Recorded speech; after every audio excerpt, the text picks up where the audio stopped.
Hey everybody, we're here for a really special episode of Martial Praxis. I'm joined by Nicole Mathew. I'm really grateful to have her here. Thanks for coming on. And I So really much. just wanted to say that you're an incredible jiu-jitsu athlete and a really dedicated and great coach as well, and that I would be honored to have you on the podcast to talk just about your knowledge of jiu-jitsu and your skills as a coach. And then I almost feel that it's like a little bit unfortunate that instead of that we're here having this conversation about creating uh, a safe, and by safe I don't just mean emotionally safe but actually physically safe space, um, and supportive spaces for women in jiu-jitsu. So thank you for coming on and talking about this, and really appreciate it. Yeah, of course. Listen, who better than a loudmouth Puerto Rican from Jersey? You know what I mean? Who better? with strong ties in the construction agents Yeah, industry. exactly. Exactly. It doesn't So bother. I mean, we've had quite a few like big blowups in the jiu-jitsu community around different issues with instructors, mostly male instructors, right? Uh, Using their position of power, in a lot of cases with uh, girls who are underage, like kind of grooming them from a young age, and then later on having a relationship. Obviously, it's not consensual because they're either underage or they were groomed, right? Or just general treatment of women not being making it so that it's not a space that women want to exist in. And we see this, right, like with the numbers in schools. Like most schools have considerably less women than men, and it's not just on account of a lack of interest, right? So I guess the big question is, how do we start to like address this? Maybe we can start from the perspective of like coaches and gym owners, because I think they have like the most power in this situation. Then we can kind of like filter down to what can students do to make this better. Yeah. So, I have a sort of a unique perspective on this, right? Because my boyfriend owns my jujitsu school.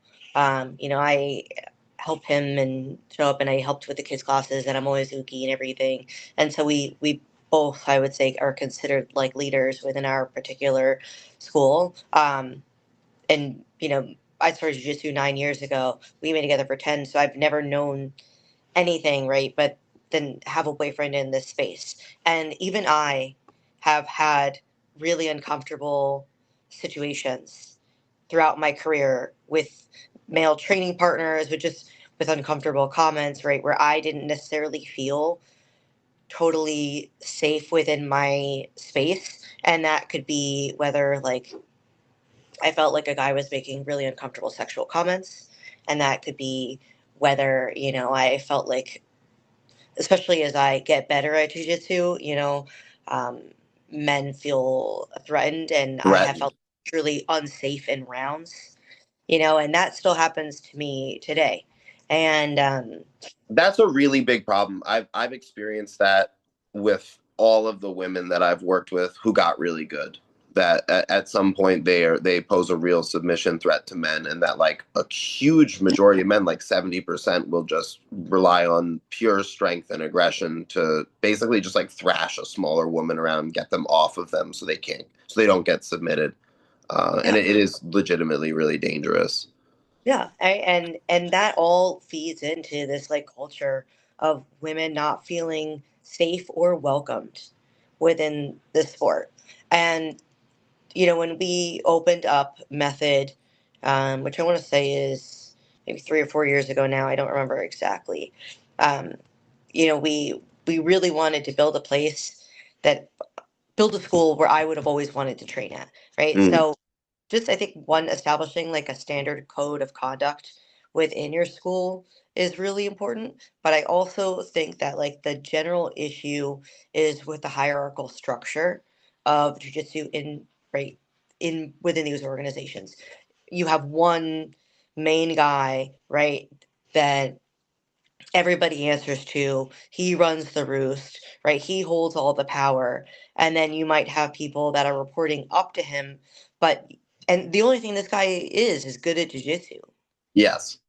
right? Like, Yep. I think that kind of power really, you see it within these people that have established these big organizations, these big associations, right? And now we're hearing all these things come out about them. And you give one person so much power that frankly like doesn't know how to handle it and should never have it, and we don't know if that's a good person or not, right? And over time it's bound to get abused, and that's sort of what we're seeing. So in my opinion, like having an established code of conduct within the organization, but also having more than one like main person, I think really matters a lot. And like Chris is really Yeah. great at this. He doesn't want to be called professor. He doesn't want to be called like no one has to bow to him. Like that is not what he's about at all. He looks at it as I'm trying to serve you, right? You pay me and I'm trying to give you your money's worth. But I think that just because of the hierarchical structure and just the nature of jujitsu and like how it started, people think it's more than just a customer service business, right? And then they feel they have this power and then they take advantage of these people. And now we're in where we are today. And that's Yeah, what I absolutely. Yeah, I think there's an important like historical and cultural element that needs to be looked at here, which is that like when we look at judo, right, or aikido, right, as they're meant to be physical systems of education, but also like sort of like a way of life, right? There's like this like character, like spiritual element, and then it's also coming out of the Japanese culture, which has from the Edo period where like before Japan modernized, they had this very rigid structure, right? And there was like you have somebody who's your teacher and you listen to them no matter what, right? And it's just like this like extreme like obedience. And I think that got brought in to Brazilian Jiu-Jitsu in some ways, that like there's vestiges of that, and but that we've also done away with a lot of the cultural trappings. So I think that one thing I'm hearing from you, and obviously correct me if I'm wrong, is like moving to like a Western paradigm of like, hey, I'm just your coach and like I'm just here to help you with this rolling around on the mat stuff. And like obviously if I could be supportive to you in like another way and like it's within the proper boundaries of what I'm qualified to do, then like yeah, like I'm here for you as a human being, but I'm not here to tell you how to live your life or anything like that. It's just like I'm going to show you how to do arm bars and leg locks and maybe play some games and stuff. Yeah, um right. yeah. And that's that. And we see this we and I'm gonna make a general world reference here. Yeah, of Like course. see this within even such things like the Epstein files, right? You Yeah. give people a lot of power, and what happens is they get a god complex, right? And Yeah. suddenly, like you're no longer another person, like you were subhuman to them. And Yeah. I think that we're seeing that like a microcosm of that within this sport. You give someone a lot of power, they think that suddenly they're above everybody and they can do whatever they want, right? And would say that like you see this far less in like American jujitsu schools, right? Yeah. Because that's not how Americans typically behave, and we're adopting much more of like a wrestler Yes. mentality, right? In how they run those programs. But there's so much of that in this sport, and so much more of that than probably we even know, right? When I Yes. when I made my big announcement, Jamie, about like because I was like, I need to do something that gets people to like react, right? Like Yeah. I thoughts and prayers ain't gonna do it, right? And Yeah. I'm gonna announce like I'm gonna be really taking a step back from competition, right? Like and take a stand.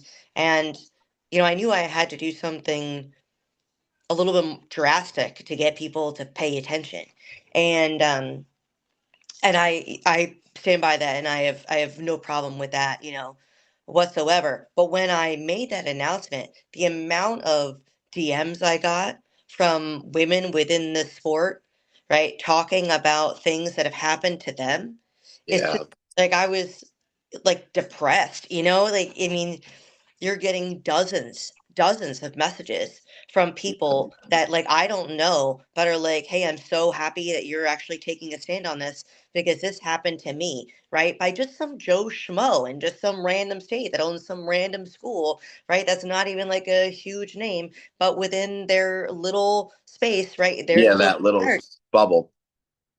And it's happening everywhere, everywhere. And Yeah. it's grooming, right? It's like just encroaching upon women. It's violating people's, autonomy and their like safe space. And it's clearly a problem, right? Yeah. And my issue is that we have seen it and we mentioned it, right? And people care about it for a little bit of time, and Yes. then And then it's like, oh off my it God, goes. Janitor has a new armbar instructional, or like it's for a moment. It's at the forefront, and then it goes away. It's cyclical, and then something happens again, and it comes back. And like you have to care about this for more than just a second, right? Yeah. And it has to be something that, and I will not shut up about it, right? Because what I think in my head, and this is just sitting back here, we take a look at like gymnastics. That guy, like Larry, I'm gonna, Nasser, now, Larry yeah, Nasser. okay, he abused hundreds of girls, Yeah. okay, and those girls brought it up to people. Those girls said, "Hey, I think something's happening here," and they were just largely ignored by the adults around them, Yep. right? Hundred And so percent. No. Yeah. because we didn't do anything as the adults in the room, this was this grew into something that affected hundreds and hundreds of young women. Well, there's something really insidious that goes on with this because where where I grew up and went to school, we had a lot of problems with like sexual assault. Like I think like out of like 4 or 5 girlfriends that I had in high school, like 4 of them had been sexually assaulted, right? Like, um, so it's something that goes on so much, and it's something that people are so uncomfortable with that they'd much rather dismiss it and pretend that it didn't happen, even in the face of like really, really, really like compelling evidence, like just complete proof, even, right? People will just be like, hey, like, no, like I don't want to, I'd rather just go about my day than have everything get completely derailed by this, right? Like this is just going to blow everything up. And people really don't like that. So I think that one of the things that I've seen you advocating for and doing is having like better reporting methods and better reporting systems. And I think that that's important because people need to be able to kind of like put those reports in and send that stuff away and not feel like they're about to be bombarded and attacked, which is usually what happens, right? Like they bring the complaint to someone and then those people in those position of power immediately like go right to them and start kind of like trying to change the narrative or persuade them or blackmail them or pay them, right? Like any of these manipulation tactics that we see get implemented because they ultimately want to keep this under wraps, and the reporting system is not inefficient but like backwards, right? Like you're reporting the problem oftentimes to the person who is the perpetrator or to their spouse or their manager that they employ. It's obviously not going to work, right? Yeah. And I mean, right, statistics, we know 1 in 4 women, right, get sexually assaulted. Hey, we know, oh my God, I don't, I might butcher this. It's around this. Like over 90% of sexual assault cases don't lead to anything, Yeah. right? Because it's so hard to prove. And you're correct, right? Like these people, they're trying, they talk to someone, and it immediately becomes a my word against theirs. And what do most people want to do? Most people are like, I don't want to get involved, right? I don't want to Yes. get my hands dirty, Well, right? they're I don't also want it. Go ahead.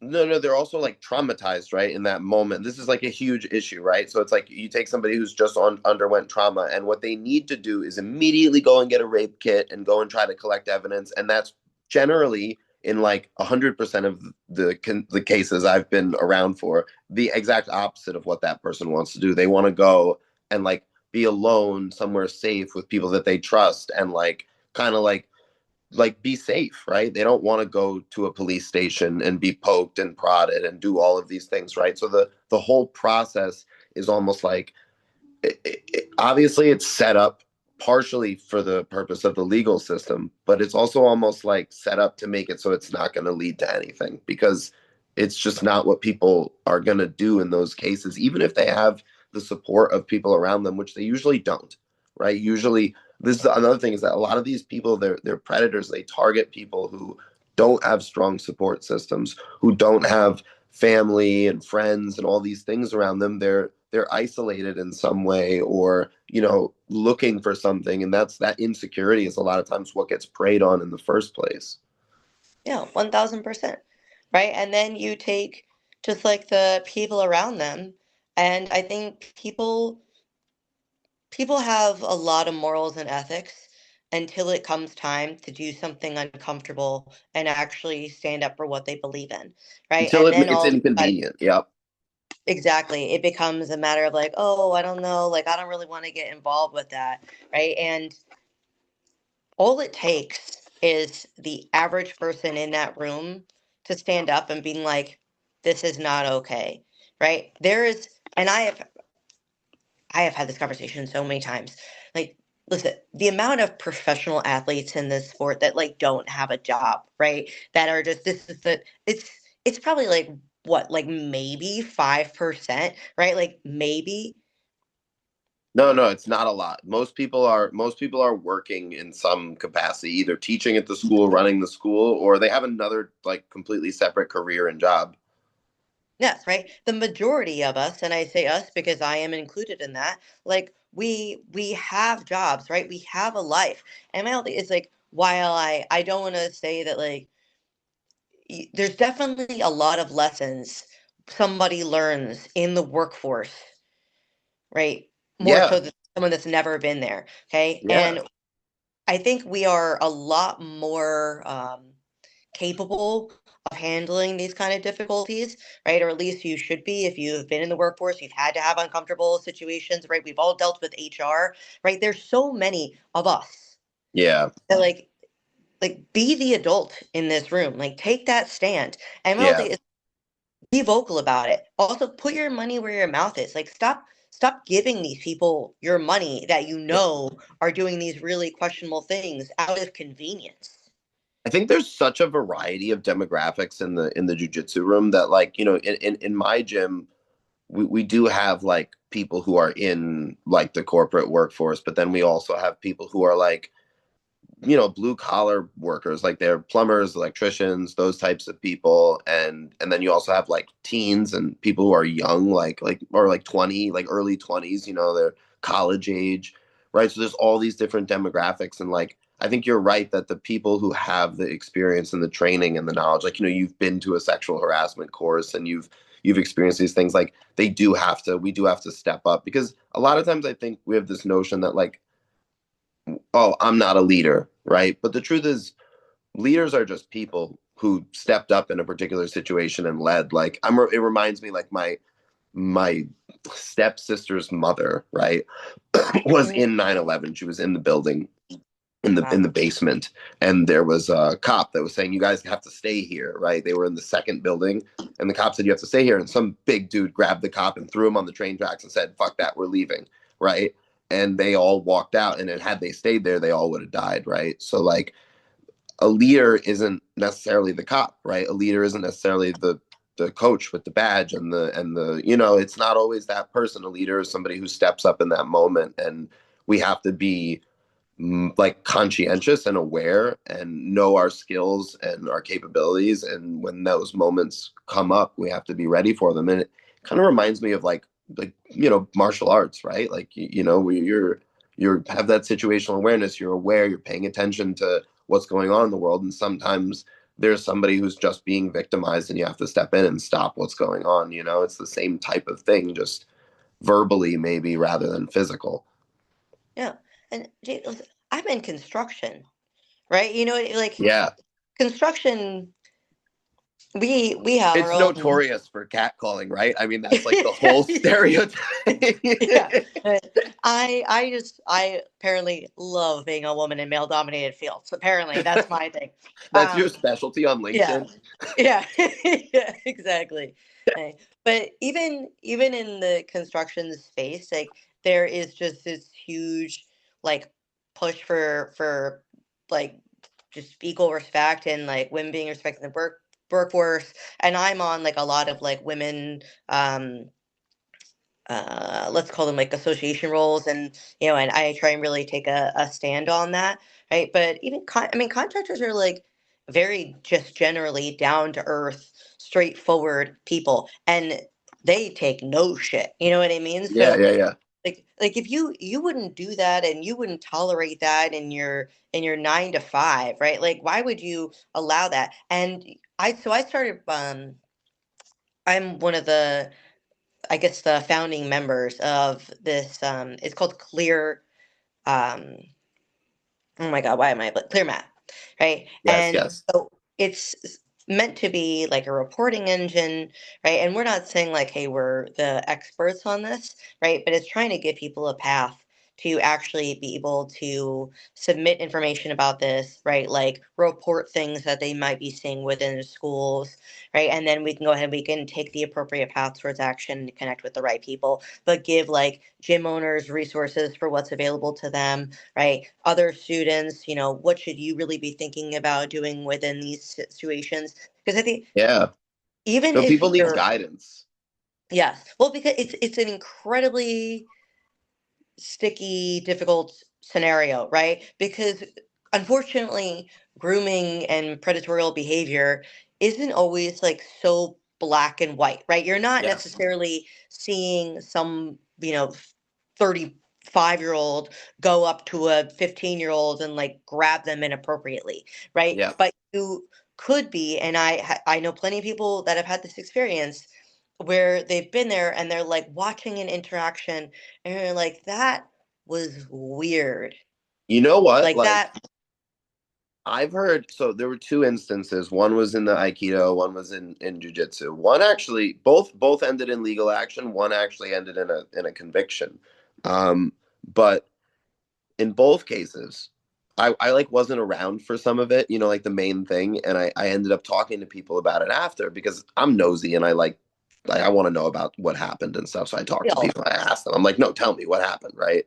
I'll choke you if you don't. No, I'm gonna wrist lock you, right? But so the interesting thing is, I heard the same phrase almost from two totally different people about the same situation. They said, "Yeah, and it was so weird. They had this girl and they were flying around with her. They were bringing her to all the events and booking the hotels. And I thought it was weird that they were traveling with her, but we didn't say anything. We didn't think anything. And it's like, but well, you just said you thought something. It was weird, right? Like." Mhm. And in both cases of both of these situations involve like long periods of grooming. You have these instructors who have these young girl that they're like flying around to different workshops with. Like you, that's just like really suspicious, really weird. I would not do that with a minor student of mine, male or female. I'd have their parents or trust. They'd be staying in the hotel with their mom or dad, and then we'd go have breakfast in the lobby together.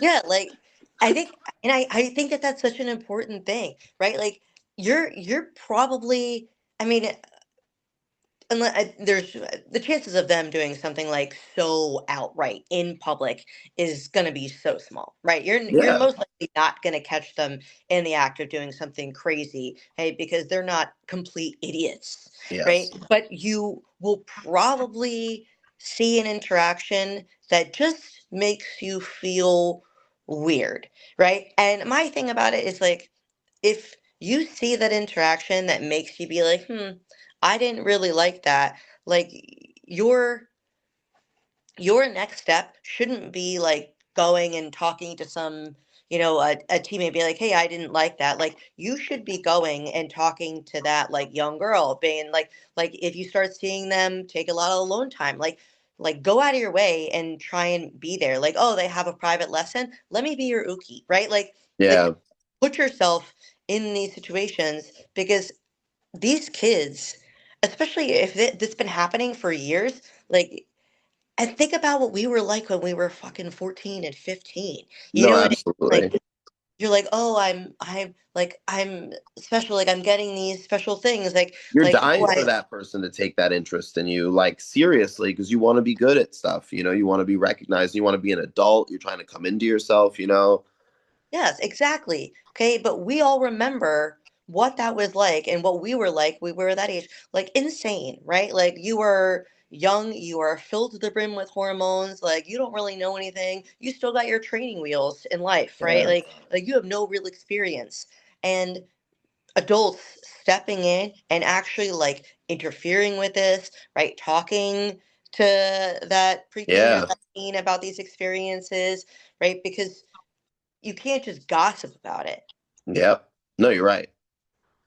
And that's what's, I think, like really gonna make the difference is we got to get uncomfortable and start interjecting in these moments, okay? Because again, like gossip doesn't do anything, one, and two, like you might be totally wrong, in which Yeah. case you're just slandering this person for no reason, right? Yeah, But that's if a you very good see, point too. It's like yeah, you gotta like with the case of grooming, right? Because it's something subtle, right? Like we have to like really like look into this and be like what and try to hash out what's going on here. yeah, talk to the kid who you think is being groomed, right? Like start building that dynamic, start building that relationship, start showing up for them, giving them other avenues of trust. Like you, Yeah.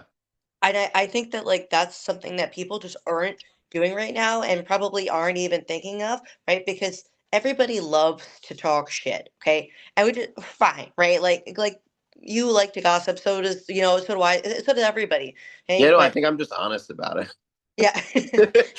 Yeah, right. Like we all are curious and we all, like to do that. Hey, but like that's not actually helping that person at all. Yeah, That's no, not 100%. clarifying anything at all, right? Like we really need to be taking a look at like how we're handling these situations.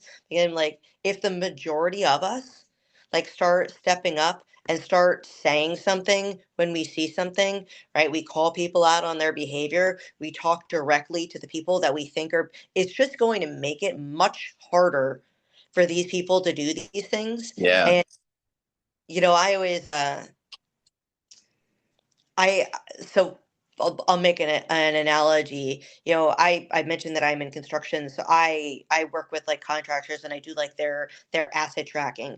And I always say, like you can't do theft prevention, right? But you can do theft deterrence, right? Yeah. And make it difficult for someone to do these things, and they really won't do it. Why? Because it's far riskier, right? Yeah, And make it not worth it.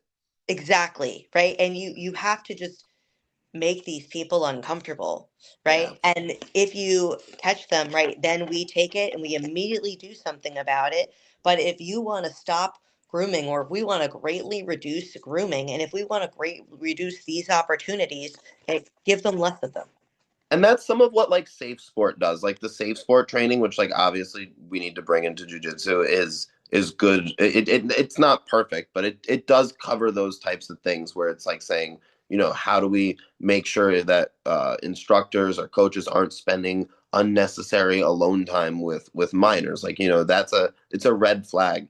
It's kind of like what you were saying towards the beginning of the conversation about like the hierarchy and the power, where it's like, Hmm. okay, why are we concentrating all the power in one place? Just that in and of itself is a little bit of a red flag. Somebody who wants to do that and have unchecked power, it's a red flag that maybe that power corrupts after the fact, but also maybe in the journey of pursuing that power is, your intentions aren't necessarily It pure. was always in them, right? And Yeah. it's just giving them the ability to act on it. There was one thing you mentioned earlier that I think is really important that we didn't get to like kind of like expand on, which is the idea of like having set practices like a charter or a constitution, right? I think this is really important that the entity, the gym, right, or the school, whatever you want to call it, that its principles, its ethics are like enumerated somewhere on paper, not just like imaginary in somebody's head, that you have protocols for these types of things and like it's set how you deal with it. I mean, it's how countries and businesses are run. They have set ethics that they're going to go by. And I think to have some of this stuff actually on paper and written out would make a huge difference in a lot of these situations where it's not, oh, the head instructor or the head of the association just makes a decision. It's no, it says right here what we have to do. That's the bylaws of the gym, you Yeah. know? And like it also, it gives you a lot more leverage as a business owner, right? And in recent court cases, right, you do have the ability to refuse service, right, or do that at any time, but also, right, if you want to keep a record of someone that is, say, doing things that are not in line with gym practices, right, like have a standard like code of conduct, right? And then when they violate those, you write that down, and now you have like multiple written violations. So if, say, you do have to let someone go, right, or for whatever reason, you're also protected as a gym owner, Yes.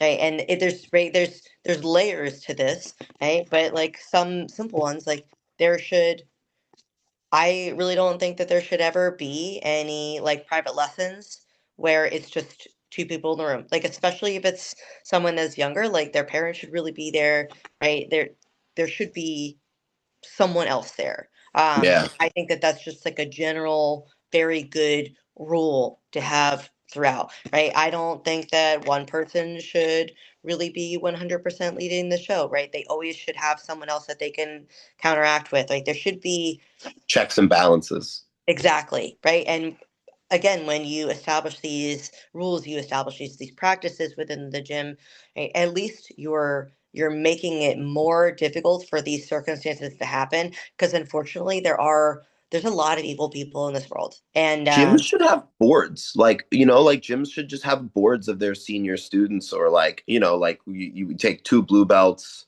three brown belts, you know what I mean? Like you have an actual board that can, say, oh, you know what, we, for ethical issues, we're going to use this process, that these could be actually like, you're right that the people who have experience in corporate or government or any of these types of fields where we see good organizational structures, or better organizational structures, because mm, I don't want to say that they're good, because then everybody yeah. will argue with me. Good.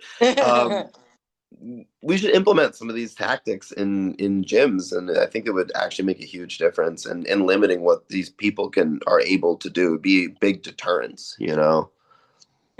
And I really believe that, right? We can't stop someone if they have bad intentions, right, from them trying, but we can make it really, really difficult.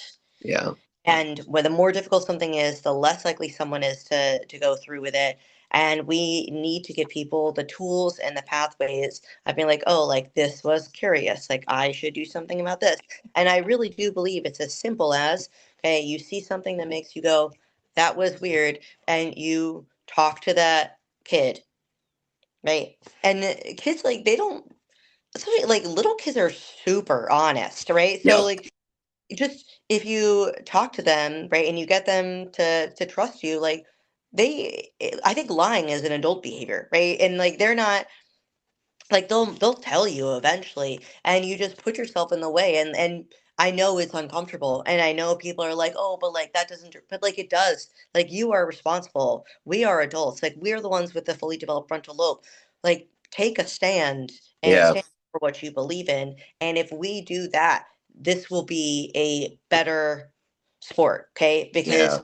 I will just, I just can't have like a Larry Nasser within Yeah. jujitsu, right? And this world with everything going on is already dark enough. Like, at what point do we just say, like, enough, Yeah, like right? not in my house, like we're not gonna do this here. Yeah.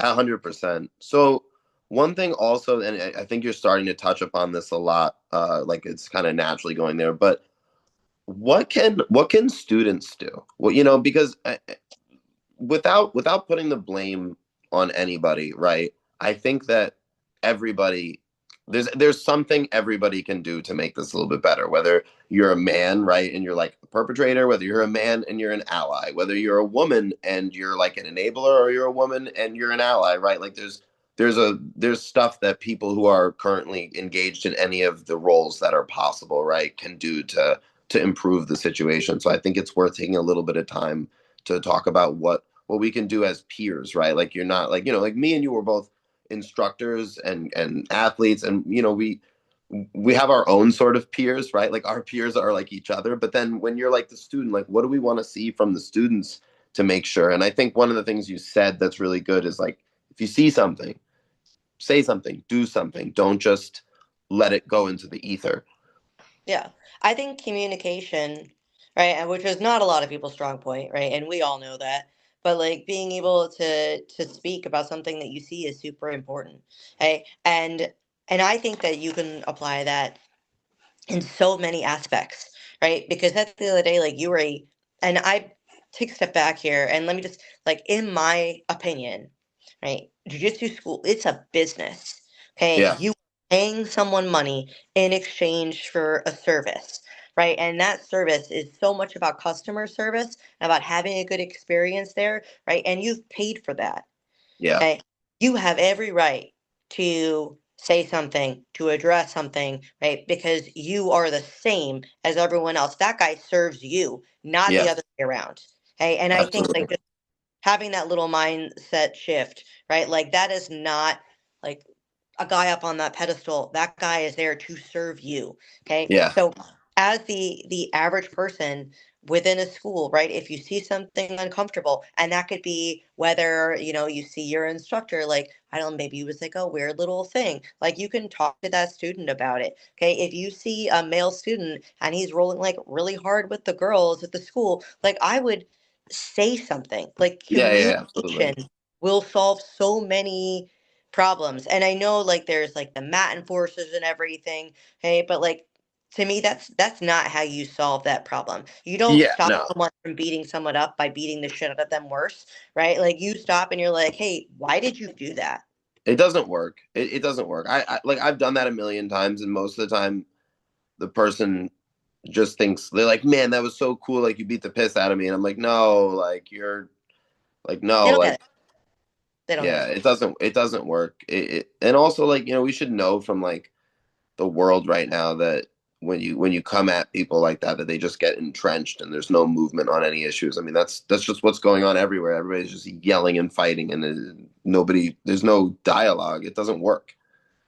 Like So imagine this, right? Imagine you're on the mat, okay, and this is just like, an example, but yeah, you see, right, this, I don't know, purple belt, or let's go like blue belt, because I feel like blue belts are notorious for this, right? And you see him rolling with like maybe this like purple brown belt girl, and this girl is like technically better, and he's starting to roll like harder and harder and harder with yeah, her, right?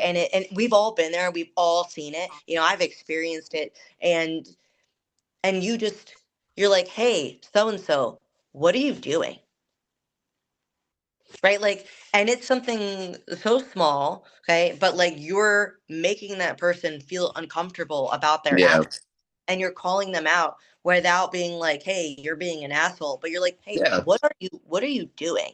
You'd be like, hey, it kind of looks like you're trying to win a competition against uh, someone you'd never compete against. Mhm. Yeah, this 120-pound girl, and just I think I think if we just start using our voices and we call Yeah, people on behavior that we find as weird, right? Like maybe you see one of the guys, and he's, talking to, I don't know, 14-year-old girl, like privately, and you're like, like that's kind of weird. I wouldn't yeah. It's do like that. I'm gonna go over there. Like, Yeah, exactly. Just get involved, be like, hey, like what's going on, guys, right? Like put yourself the same way that you would protect kids and protect these, like out on this, you should be yes, doing that same thing, right? You have every right to do there. You are their peer, right? It doesn't matter, first of all, like somebody's competition or somebody's, jujitsu accolades doesn't make them any more valuable than you are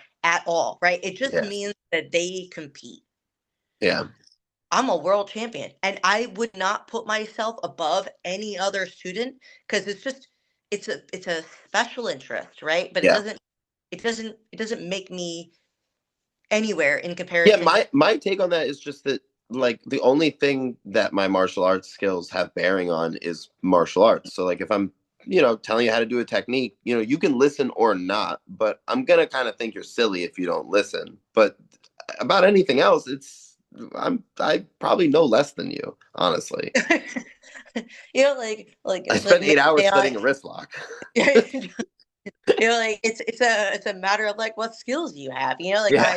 you want to talk to me about like like human behavior and selling, I can do that, right? You want to talk about jujitsu, I can do that. But if you want to talk to me about something medical, like that's unless I've, had that direct issue, like that is not my area of expertise. And it's Yeah. just it's really, really simple. Like get involved, right? You see something, you say something, like you ask the questions, you talk to the people, and you call people out when you feel like they're doing something weird. And if we just do that at a basic level, we're going to see a drastic improvement within just overall health of schools, right? Because we're not just we're making people uncomfortable when it comes to this behavior. Yes. Right. And imagine if a guy, I mean, how many times before he would be like, I don't really want to do that. Right. If like every single time he rolled hard with a girl, we were like, hey, what are you doing? Why stop? Mm, Yeah. Like that would make him feel weird. And he's Yeah. going to curb that behavior. We can correct that behavior by just calling people out on it. Yeah, absolutely. And also, I think also sometimes that also acknowledges that maybe some of these guys aren't terribly aware of it. I think there's both, right? I think there are men who are like systemic misogynists, right? Like they were born into a misogynistic system and they don't know their own misogyny. They're ignorant of it, right? It is their Yeah. responsibility to fix it, right? Like as a human, we're responsible to not hurt the people around us. So you need to become aware of yourself enough, whether it's on purpose or accident. But then I also think there are men who engage in it consciously, where it's like, it's like, no, no, no, like I actually do think negative things about women. So I think on either end, we have to make sure that we make people aware of it. The people that are ignorant, they're really available to become allies, right? Like if we approach them in the right way and can teach them and they learn, then they're gonna be on the right side. And then those other people, like, yeah, we need to make them so uncomfortable that they feel like they can't do this, right? That this is not what I'm gonna do here. So I always say there's three buckets of people, and this is a selling analogy, but it's really applicable here, right? There's the bucket of people that are like, really willing to buy, or like in this case, really Mm-hmm. willing to like change behavior, right? There's the bucket of people where they need some convincing, maybe they don't necessarily see it straight away, right? Those are like kind of like the maybes where we can put them into allies, right? And then there's the bucket of people where like they will never buy, they will never change, right? They're They there are to get like a mint and a toothpick from you and then leave. yes, right? Like right, and that's like and there's that bucket of people. And I think that for the people where like they do have the negative thoughts and these people exist, right? We see them No, no, all over no, they the do. internet, right? Like for example, there should be no place for them in jiu-jitsu. Yeah. In my opinion, there should be no place for them anywhere, right? But that's just my personal opinion. Especially in jujitsu. We can't empower that type of person with the ability to restrain and hold people down and control them. That's ridiculous and irresponsible. It's a close contact combat sport, and you're putting someone with ill intentions in this. That's crazy to me. Like It's wrong. they should be they should be pushed out as quickly as we possibly can, right? And even if it's just like you have three strikes, you're out, right? You see them, you give them three opportunities, they hit three times, sorry sir, you got to go, right? Draw that line in the sand. I also think a lot of people, like a lot of guys, they're going to jujitsu when they need to be going to see a therapist. Like honestly, like and like I say that as somebody who goes to a therapist. Like like if you have psychological stuff that you need to work on, like you need the right environment for that. And jujitsu can be a positive adjunct to that kind of work. But if you have stuff you need to work out, like you need to go do that as well as training. It's not training isn't a replacement for it. Listen, I feel very strongly about this. Okay, jujitsu tends to reveal character, right? Yes. But it doesn't build character. People who are like jujitsu saved my life. No, it didn't. Okay. If you had a ton of issues before, you still have all of those issues. You now are just distracting yourself by being really busy and not addressing them. It doesn't solve your problem. You have to learn how to resolve your like issues it with it the it, right it person. at base is a psychohygienic practice, like exercise, right? It's not necessarily automatically, in most cases, isn't going to be psychotherapeutic. It's not going to fix your issues. It's going to kind of wall them off, which can be very valuable. I'm not going to say that's not a good thing, but it's not the same thing as healing. Yeah, it's just not, right?